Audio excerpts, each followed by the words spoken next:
Hi, writer friends, and welcome to Right Away After Party. I'm Nick, and that's my really great friend, Kath, and we are going to discuss workshops today. So let's talk about workshops. Wonderful. I love the Yes. topic of workshops. I know you're brimming with ideas. Yes. So put your seatbelts on, everybody. I know we have our little like happy pens today. We're ready. So you might want to take some notes and get your happy pens out and take some notes today. So we're going to talk about workshops and like different workshops we've taken, why we taken workshops, and what we expected out of workshops. And we can start with like what kind of workshops we've taken, I guess. That would be a Yes. good way to Or what start. about what about if we start? I know a couple of people have asked me, so if I take this workshop, like they'll come Yes. and do workshops with me. If I take this workshop, will I be ready? Oh yeah. Like Say, that. well, You want to start ready with the for what? expectation workshops? Sure, we'll start with that. You So know, and so you and I, we continue, even though we've been at this for years, we continue to take yeah. jobs. And so why? Why do we continue? That's the biggest question, right? Like why do we continue taking workshops even if we feel like we've done the task. We've written novels, we've written books. You're a published author now, so like why do we Because still I'll tell you why, because we forget. Yes. I think We we forget, forget. and I also think it's great to get a refreshers, and on top of that, the world's always changing, right? There's always like really good techniques and new Hmm. ways to look at the work. And I just think I'll just always be a student, no matter what. I mean, just learning how to even put this sentence together sometimes, because even that sometimes is new.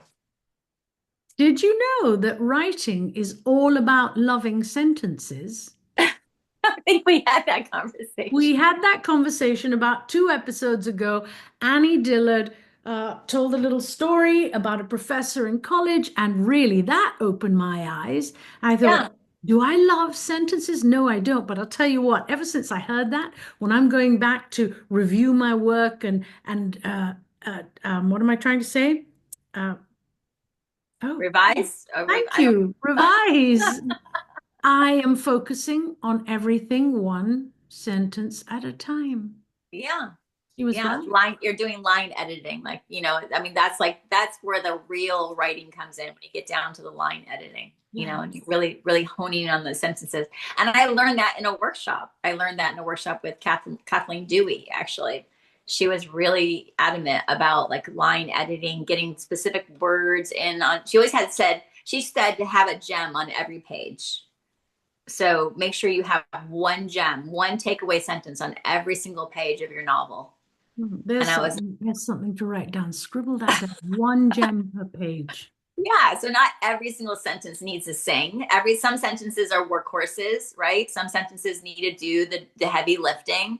Some Mm. sentences get to be all sparkly and lovely. And then one sentence gets to shine above the others and gets to be the gem of the page. And I think that was a really great takeaway of that one particular workshop I took with her. That's And that's beautiful. yeah, and I really still use that to this day. Like when I go back and I'm looking at when I'm doing the final revision, I think like what is the one gem sentence, and I try to highlight it, and see if I Oh, can pump it up more and make it even more surprising. wow, that's excellent. In one workshop that I took, which was also about, down to the sentence in the paragraph, what I took away from there was that every paragraph, the end of every paragraph has to be a mini cliffhanger. Oh, I like that. Mini cliffhangers. Yeah. Wow. And I don't so what now I really want to go back and check all my paragraphs. what's really helped me with that is sending 100 words a day, which Yeah. is the practice that I have. And I send a paragraph, and then that allows me to go, yes, got to be a cliffhanger. And this is the cliffhanger because we're almost out of time today. So come back for part two of workshops and we'll discuss expectations of workshops and does it meet your expectations? Ooh, and where to get ideas for workshops. Oh, yes, too. Yes. Okay, part 2, come back. Yes. Ooh, down to the